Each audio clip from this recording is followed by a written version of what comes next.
po mga kapatid ko sa Panginoon, no? Brother Mike Castaño po ng Tribes Cavite.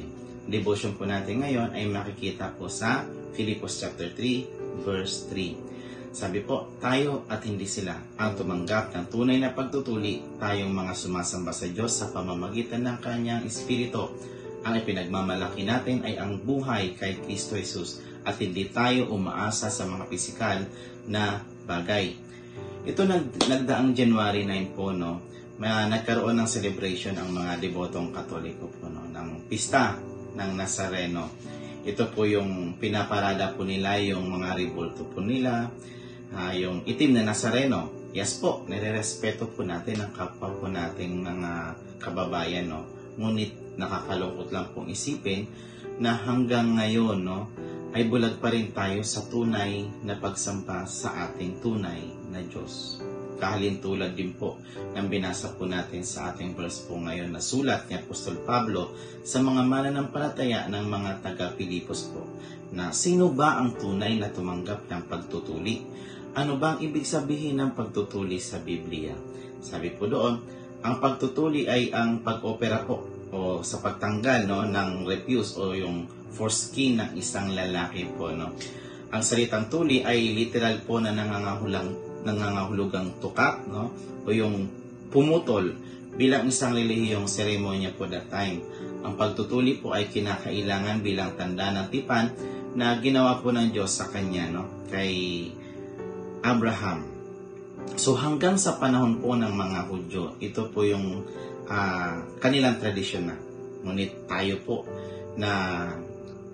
ngayon ay hindi na po tayo sakop ng Abrahamic law dahil tayo po ay may sapat ng pananampalataya sa ating Panginoong Jesucristo. Amen?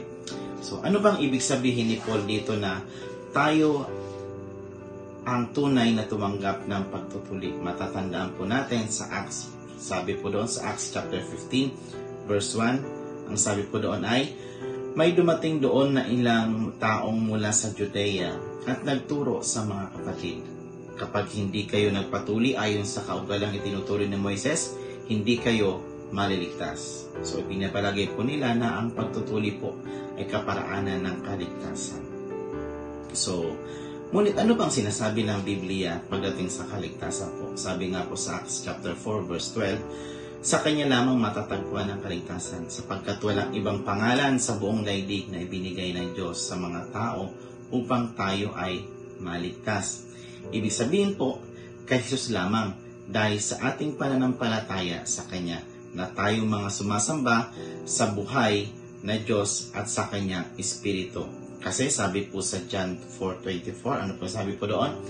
Ang Diyos ay Espiritu at ang mga sumasamba sa Kanya ay dapat siyang sambahin sa Espiritu at sa katotohanan, no? So, paanong dapat sambahin ang ating Diyos?